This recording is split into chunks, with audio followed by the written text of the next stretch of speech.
Leon Hartman sat alone in the private dining room of the luxury restaurant, a place where important men held meetings, negotiations, and celebrations. But Leon wasn't here for company. He preferred solitude. Silence, after all, was his only constant. Born deaf, Leon had learned to read the world through movement, expression, and feeling. Conversations at restaurants exhausted him. People spoke too quickly, too carelessly. They grew impatient when he needed to read their lips or write responses, so he learned to avoid them. Tonight was supposed to be peaceful.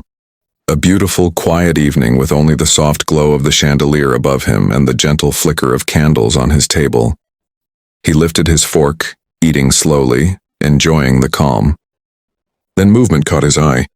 A young woman in a cleaning uniform rushed past the doorway carrying a baby on her hip.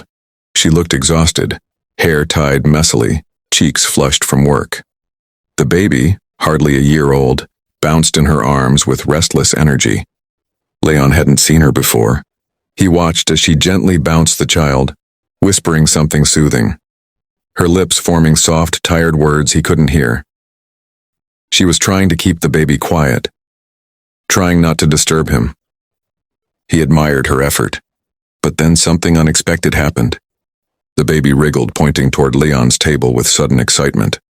Before the woman could stop him, the baby reached out, stretching, reaching, insisting. The cleaning lady's eyes widened in horror. No, don't bother him, she mouthed, trying to pull the baby back. But the baby squirmed harder, tiny arms waving wildly. In one swift movement, he snatched Leon's napkin right off the table, dragging it down with clumsy determination. Leon blinked, confused. The mother froze. Her face turned pale as she rushed forward, bowing her head repeatedly in apology. She bent to pick up the fallen napkin, but the baby, completely uninterested in the chaos he caused, reached toward Leon again, this time with a smile so innocent it almost glowed. Leon stared at the baby motionless. Everyone else would have been angry, annoyed, irritated. But Leon felt something different, something he hadn't felt in a long time. A quiet warmth grew in his chest as the baby giggled silently. No sound, no words, just movement, pure and joyful. The cleaning lady, Maria, clutched her baby tightly, her cheeks burning with embarrassment. She mouthed apology after apology, her hands trembling as she signed a few basic gestures Leon immediately recognized. She didn't know sign language fluently, but she was trying. Sorry, baby, mistake, please forgive. Leon gently raised his hand, signaling it's okay. Maria blinked, startled. Most wealthy customers didn't bother acknowledging staff, let alone reassure them. She looked at Leon again, unsure if he was just being polite. The baby, however, needed no reassurance. He stretched forward again, determined to get closer to Leon. His tiny hand opened and closed, an invitation. Before Maria could step away, Leon extended his hand too. Slowly, carefully, respectfully, the baby touched his fingers, giggled, and then, unexpectedly, began imitating Leon's signs. Clumsy, wobbly shapes, but undeniably an attempt at communication. Maria gasped. Leon's eyes widened.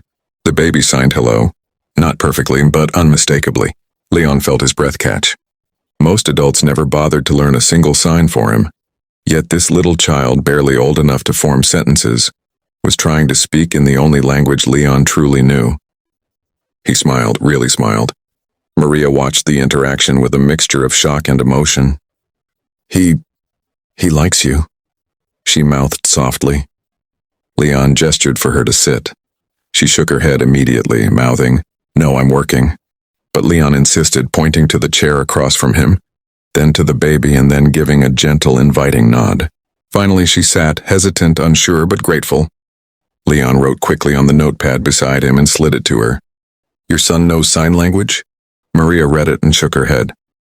"No. He just began copying me. I used to sign basic words to him because it was easier than talking when I worked night shifts." She glanced down, embarrassed. "I didn't think it mattered."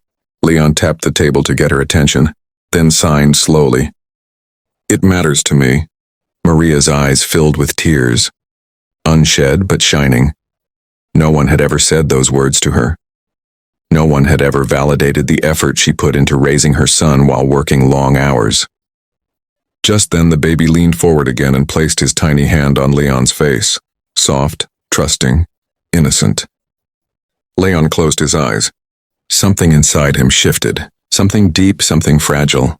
For the first time since childhood, someone had touched him without fear or pity. The next evening, Marcus sat in his private study, replaying the events from the night before. The laughter of the baby, the soft humming of Rosa, the way the room had felt alive for the first time in years. None of it would leave his mind. He tried focusing on business documents, investment reports, and legal files, but his thoughts kept drifting back to one thing: family. Or rather, the lack of it. As he sat thinking, a sudden soft knock came at the door.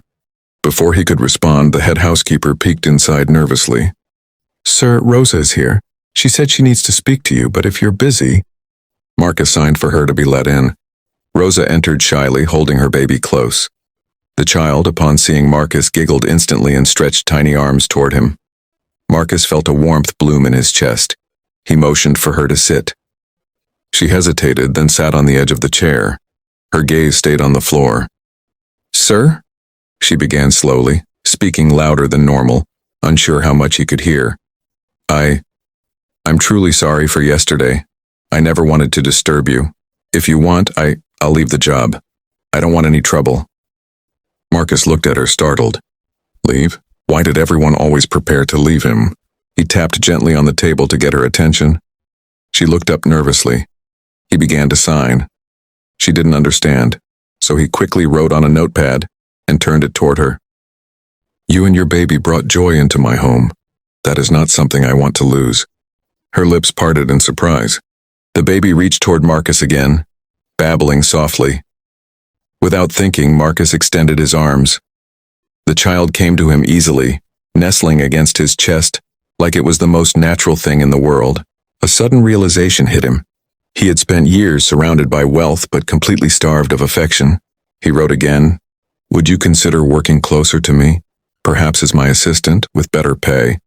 And you can bring the baby whenever needed." Rosa's eyes filled with tears. "Sir, why me?" Marcus glanced down at the baby's tiny hand gripping his shirt. "Because your son reminded me what I've been missing." Rosa covered her mouth, overwhelmed. For the first time in years, Marcus felt the quiet of his life shift, not into loneliness, but into possibility. And he knew this was only the beginning.